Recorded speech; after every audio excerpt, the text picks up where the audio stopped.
Hi, welcome to Party Food Hero. I'm Aaron. Today we're going to be making an amazingly delicious meat sauce. And this is super versatile. You can put it on spaghetti, lasagna, stuffed shells, really any pasta dish you want to put it on. I've been working on this recipe for years. I perfected it a little while ago. I'm going to share it with you guys.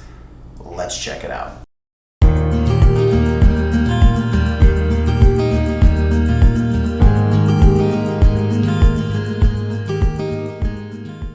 All right, for this recipe, you're going to need Italian sausage, ground beef, chopped onions, garlic, crushed tomato, tomato sauce, tomato paste, water, sugar, fennel seed, fresh basil, fresh parsley, salt, Italian seasoning, ground pepper.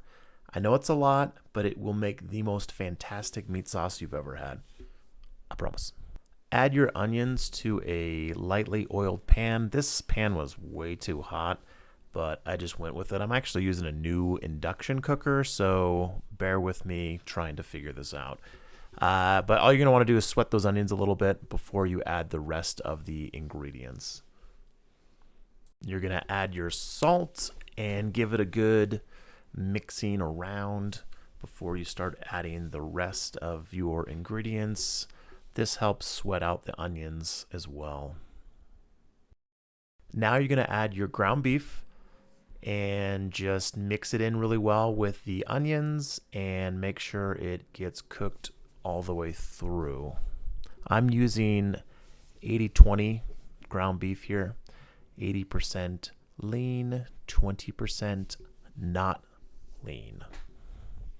While all of that is cooking, you can start to add your sweet Italian sausage, remove it from the case, and just plop it on in there. And then you're going to break it up with your spoon. Make sure you have a pink-handled wooden spoon. It works a lot better than just your standard wooden spoon. And then make sure it's not really hot before you go grab the edge, which I did. Look at that. Safety first. Now you're going to add in your garlic. Sprinkle that in, don't miss any of that. And then you're going to want to grow another hand so you can add sausage while you're adding in garlic. It's not impossible, it can be done.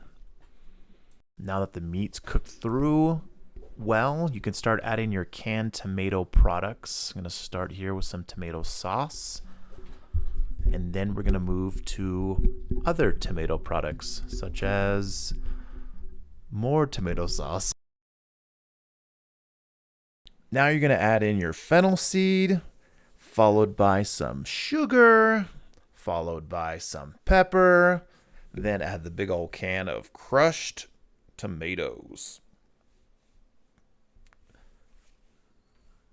Now you're going to add in the most difficult thing to add in, which is tomato paste. Nothing fun about getting that out of the can. You got to get a little baby rubber spatula like that. If you don't have one of those, you got to get one. They're designed specifically for getting tomato paste out of a tiny tomato can like that. You're going to mix all of that in really well. And what you do not want to do is you don't want to forget to put in your basil and parsley that you painstakingly chopped up very finely to put in this delicious meat sauce. Do not forget to put it in like I did. Until I remembered, and then I did put it in. So don't forget to put it in.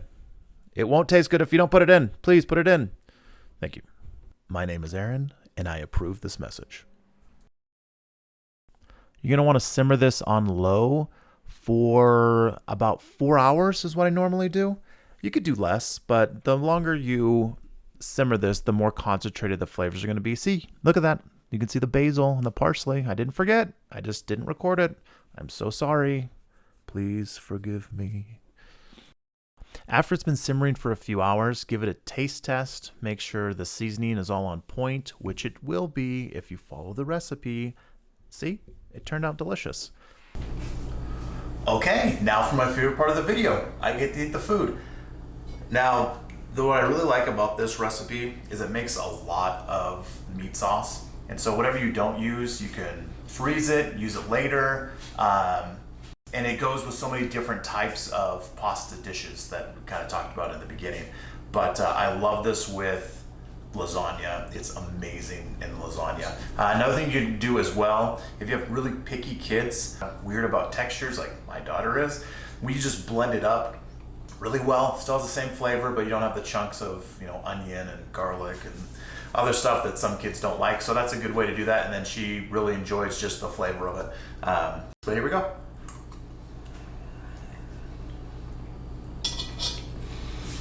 It's really good. I don't say that about every single recipe I do. That's because I'm not gonna put a recipe on here that isn't really good. It does take a bit of time to make. As you can tell, there's a lot of ingredients. It's worth it in the end. And like I said a little while ago, it makes a lot. So you'll be able to use this for, you know, probably 2 or 3 separate dishes. So it's in the end, it's gonna save a little bit of time. I highly recommend making this.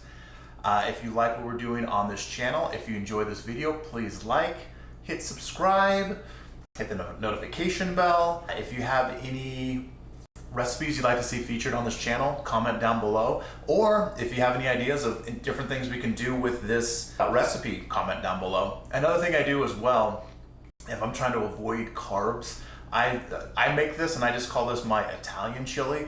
And I just put a little bit of ricotta cheese on top, and that's what I'll eat if I'm trying to avoid those pesky carbs. Yeah, let me know if you have any comments or anything down below. And remember, be